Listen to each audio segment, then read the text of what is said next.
so 2019 you went and started in the music journey. 2020 it's when it's really starting to get some momentum. You're getting some interviews, you're getting all this stuff.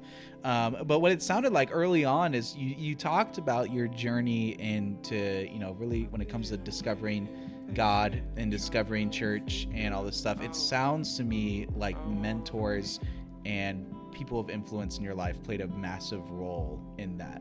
Yes. So elaborate on that a little bit more. Like, who are some of the people, or maybe what are some of the moments that come to your mind that really stuck out about those moments that really did it for you? There's a few. So, like, for example, I don't think they would be too upset if I started talking about them. Yeah, then it would be fine. So there's a gentleman by the name of Dr. Dean Davey, who is a professor at my school, who has had his own plethora of issues that I really ended up sticking close to, just because like he was someone that had been through it, and I'm one of those people that likes to collect wisdom, and wisdom usually comes on the wings of suffering, and men who suffer greatly, and men who suffer greatly get great wisdom. Yeah. So he's one of those ones that like he really, really shaped. I think he really shaped kind of my orthodoxy, right? The way that I view things, and the way that I understand things, and the way that I think about things. Because he spoke to me from a position of, or he taught me from a position of thinking about Christianity not as in a factory for trying to save people, but instead as a way to usher in the kingdom of God to earth now through teaching people to live like Christ, not try and find salvation from going to like an altar call or something like that. No, that's awesome. I love that. So what was early on, can you think of maybe like a conversation or just a moment, something that just like radically changed your perspective, and that like kind of was like a turning point for you? Do you remember of a key conversation or some idea? Maybe it was simple, but it could have just been that thing that just made you like, oh, okay, like, all right. It's just like, for some reason, that moment forward. I'll give you a story as a personal example, and maybe it'll ring up some other things. For me, my story began a long time ago, but I think where I really found my purpose was when I was 19 years old.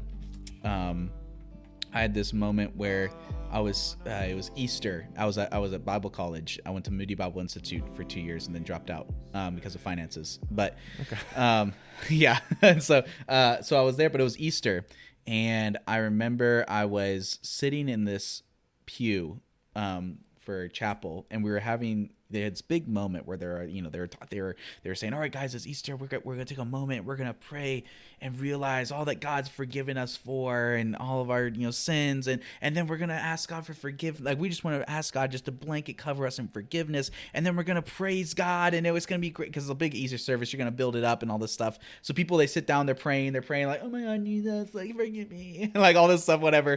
And then the band comes up and they get ready to play, and then like nothing. And I looked around and I looked at the people's faces that were there in chapel, and the faces of the people, you could just tell, like, most of the people that I saw, they just didn't want to be there.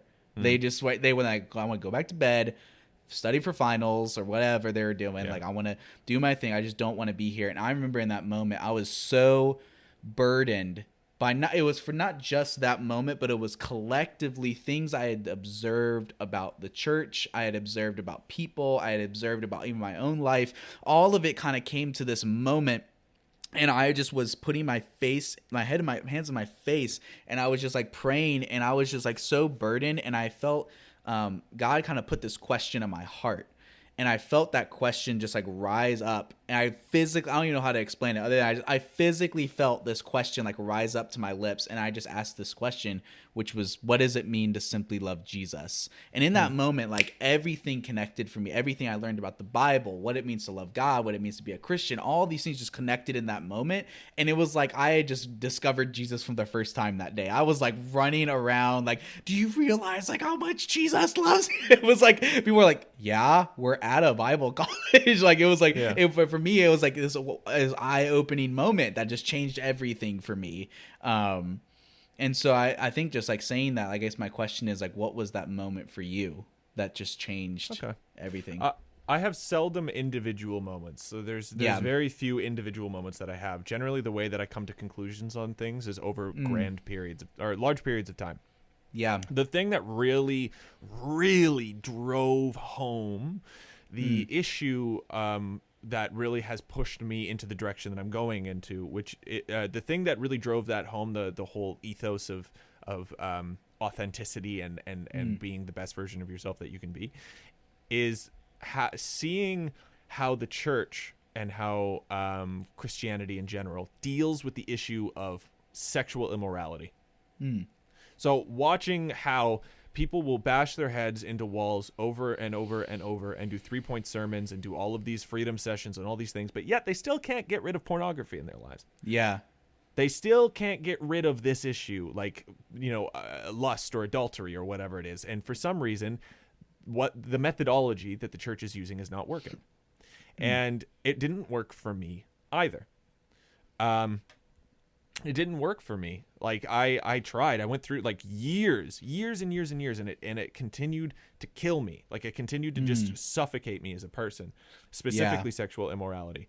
And then I had a conversation with Dean, my mentor, and I asked him, well, what am I supposed to do? And he said, well, you need to stop fighting it. And I thought, what? Huh? And you just need to stop fighting it. And I said, well, isn't that counterproductive? And he said, if you continue to fight it, you're focusing on it. And if you're focusing on it, you're going to always be overwhelmed by it. Yeah. You need to focus your energy on something else. And it doesn't even, he said to me, he's like, you don't even need to spiritualize it. It doesn't even need to be Jesus. Like think like about a girlfriend, like focus on like your relationship with someone else, focus on an activity, focus on something. Like if you want to overcome this burden, you need to replace it with something else instead of trying to just simply fight it. And of course the ideal would be like Christianity or faith or whatever, but I think the reason why I put it into that framework is that's not going to work for everybody, because not everybody's a Christian. But we're not called, here's the thing, we're called to make disciples of Christ, right? But we're also called to bring the kingdom of heaven to earth now. Right?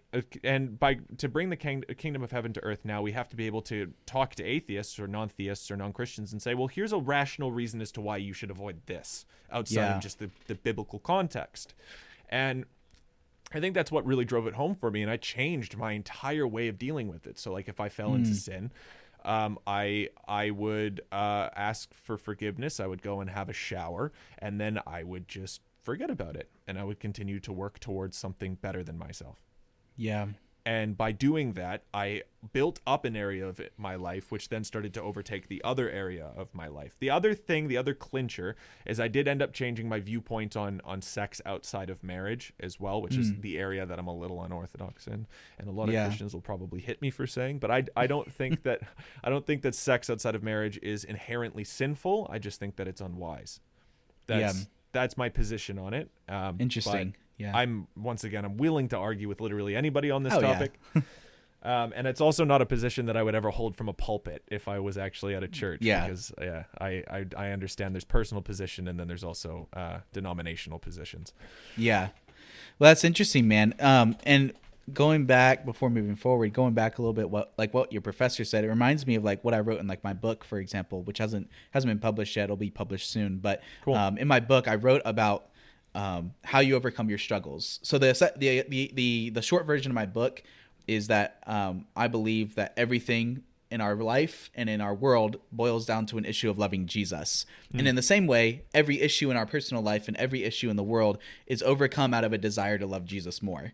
And so the book being called Simply Love Jesus, which comes out of that question that changed my life, in the last chapter of the book, or second to last chapter of the book, I write about how what it means to overcome your struggles, and I use it through the context of Peter walking on water.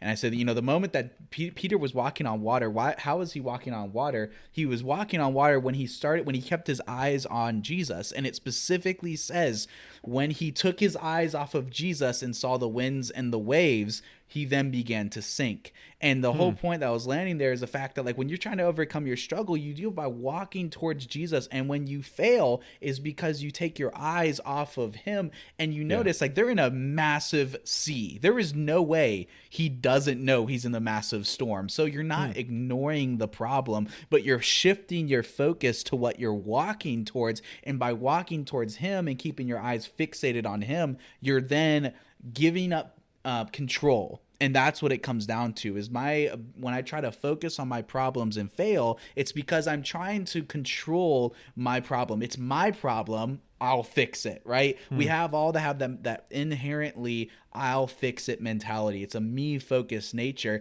And the best thing we can do is let go of that me focused nature and focus all of our attention on him and trust in the power of God to overcome the problems in our life. And all we have to do is focus on loving him and trusting in him and letting him shape us to change the way that we treat the people around us. We treat the people with generosity, treat people with kindness and servant-heartedness and selflessness. And we're focusing on those things, and God irons out the issues in our heart by letting go of control. So I only bring that up because I see like some similarities in what your professor had told you and some of the things that God had put in my heart and sharing with other people. It's quite good. And I think that's actually like entirely true. Like I wholeheartedly believe in the concept of if you focus on the issue instead of focusing on like the solution maybe, or focusing on the better thing, then you're going to always fall back into that issue.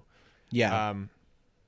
And I think that's something that I really want to encourage people to always remember is like when you are like trying to grow, you need to have not only grace for yourself, right? Because a lot of people beat themselves up about it, but you also need to remember that like who you are today is going to be different from who you are in a year from now, and you get to decide what that looks like.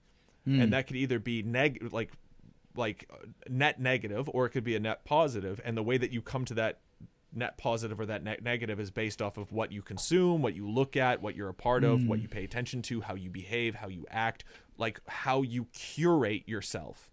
And to your point, right, if you want to be, if you want to overcome issues from a Christian perspective, the answer is to just look at Jesus.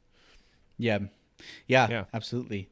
So moving on, just like a little bit more. Let's shift directions, and we'll come back to some things you talked about because I love to go into like your ideas. I don't know. Maybe we'll leave it up to you. We could talk about like your positions and stuff, but we'll put that up to you because some positions you may like. You're like, nah, I don't want to like focus on that because you don't want to divert attention. But some people are like, oh, let's duke it out. Like I don't know, but let's talk about your music, man. I want to like hear more about your stuff. And I looked up one of your songs and I thought it was super groovy. Thank you. And so tell me about like what inspired you, or what is it about music that just captured your soul? Speaking of which, I just watched the Pixar movie Soul, and that was like a weird. It was a weird mixture of like. It was melancholy. That's what the movie was. It was this weird mixture where you walk away almost feeling sad, but not in a depressing way. Like it's a kind of movie that makes you like look at your life and go, oh, okay. It's a real conversation starter. And I really recommend it. It's a very, I guess, melancholy movie. I don't know if that's right. Melancholy is like this, it's like the comfort and sadness kind of thing.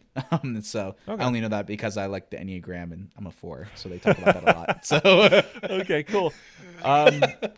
What were you, sorry, you were asking me about my music. What were you saying? Yeah. Sorry. Just like what about your music? What about music just captures your soul? Like, what is it about it that like, why music, To me, it is the easiest and most pure expression of just raw emotion. I don't have to explain an argument. I just gotta feel. That's right. Yeah, that's good. That's what captures it for me.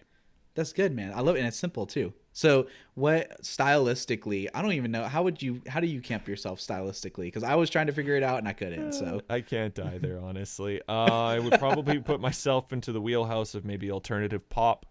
Yeah. I have sonically very heavy influences from people like Bon Iver, James Blake, Joji. But like some of my favorite artists at the moment are like Snail Mail, Soccer Mommy, American Football, Kanye West, classic. Kanye, man. I love his newest album, man. Yeah, I love that guy. Yeah. You know, so I would put myself in kind of an alt pop area. Okay. That's cool, man.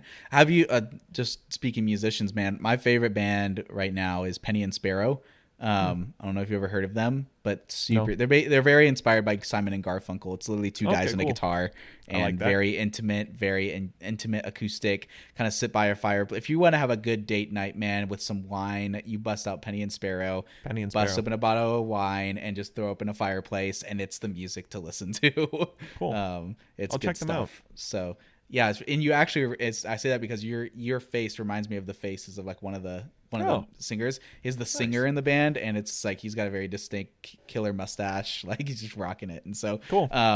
really good stuff. And one of my favorite songs by them. This is one of their weirder songs, but it's called "Honest Wage." And the song, so they come from.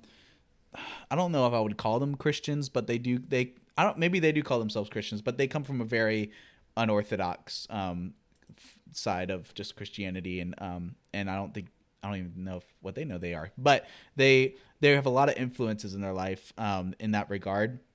Honest Wage was one of their songs that's definitely like not one of their normal how they would produce a song, and it's written about the older son in the prodigal son story.